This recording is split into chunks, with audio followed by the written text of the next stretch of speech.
Bonjour, on se retrouve aujourd'hui pour un nouvel épisode de Enemy ou Boyfriend. Nous avions vu dans le précédent chapitre que Mick et Gunn avaient avoué leur amour l'un à l'autre et nous avons vu également que les deux adolescents avaient tenté par un astucieux scénario de le cacher d'une part auprès de leurs amis et d'autre part auprès de leurs parents. Auprès de leurs amis, cela n'avait pas fonctionné, mais il semblait avoir fait illusion auprès de Mork et Tanya. Voyons à présent comment va évoluer la situation dans le chapitre 12 de Enemy ou Boyfriend. Nous arrivons pratiquement à la fin de cette première année universitaire. Devant leurs amis, Mick et Gunn ne se cachaient plus.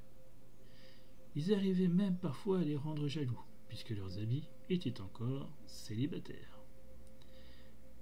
La page de l'université avait même consacré un article sur le couple que les deux adolescents formaient.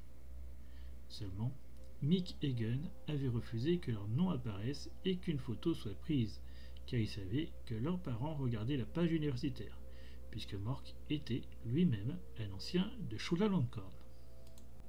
Durant les vacances qui suivirent la fin de leur première année, Gunn et Mick tentèrent par tous les stratagèmes possibles de reculer l'échéance pour dire à leurs parents la relation qu'ils entretenaient. Mais alors que les vacances étaient presque terminées, Tanya les prit en flagrant délit. Ce qu'elle vit la choqua dans un premier temps, si bien qu'elle referma aussitôt la porte de la chambre de Gunn. Les deux jeunes hommes étaient sur le lit de Gunn et s'embrassaient, presque nus. Quand ils virent que la mère de Mick les avait vus, ils tentèrent de se séparer l'un de l'autre, mais il était beaucoup trop tard. Lors du repas du soir, ce fut dans un silence de mort qu'ils dînèrent tous. Le père ne comprenait pas pourquoi un tel silence. Même Tao se demandait ce qui pouvait bien se passer. Quant à Gunn et Mick, ils ne lavèrent pas le nez de leur assiette. Pour ce qui est de Tanya, elle restait calme et muette, n'ouvrant la bouche que pour prendre des bouchées de son saté de porc qu'elle avait soigneusement cuisiné. Après le repas, Mork invita Tanya, Mick et Gunn dans son bureau.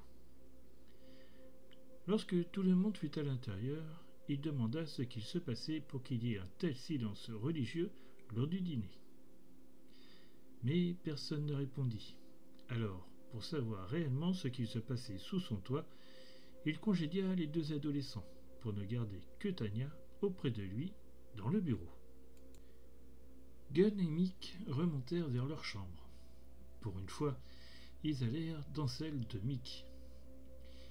Ils avaient très peur de ce qui pourrait se dire entre Mork et Tanya.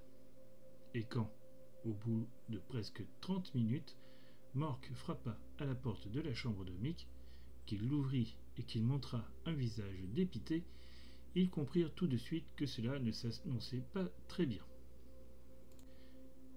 Cependant, M. Lutunchai resta calme et serein. Il alla s'asseoir sur le fauteuil, tandis que les enfants étaient assis chacun d'un côté du lit. Mork fut assez direct et dit à Gunn et Mick qu'il savait tout. Mais loin de faire la morale aux deux jeunes hommes, il sembla même compréhensif, disant qu'il se doutait de quelque chose et qu'il en avait même déjà discuté avec Tanya. Et quand celle-ci vit plus tôt dans la soirée les deux adolescents en train de s'embrasser, cela confirma les doutes.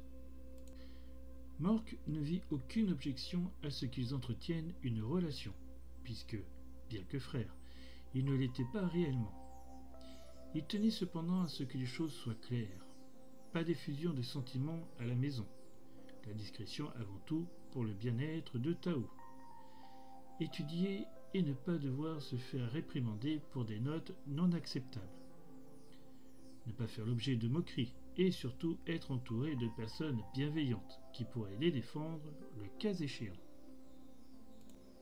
Gunn et Mick restèrent silencieux tout le temps où Mork parla. Ils ne firent que des signes de tête, ne comprenant pas vraiment ce qui était en train de se passer. Ce ne fut que lorsque le père de Gunn sortit de la chambre qu'ils commencèrent à réaliser. Leurs parents acceptaient leur relation, mais il fallait aussi qu'ils continuent à travailler dur dans leurs études de cinéma et qu'ils évitent de faire la une de la presse à scandale, tant à l'université qu'ailleurs. Le reste de leurs vacances se passa dans la joie la plus totale. Et c'est dans cette allégresse qu'ils entamèrent leur 2e année à la faculté de communication. Ils retrouvèrent leurs amis, à qui ils annoncèrent la bonne nouvelle. Pour savoir la suite des aventures de Mick et Gunn, pour savoir ce qui va se passer tout au long de leur 2e année à l'université, vous le saurez dans le prochain épisode de Enemy ou Boyfriend.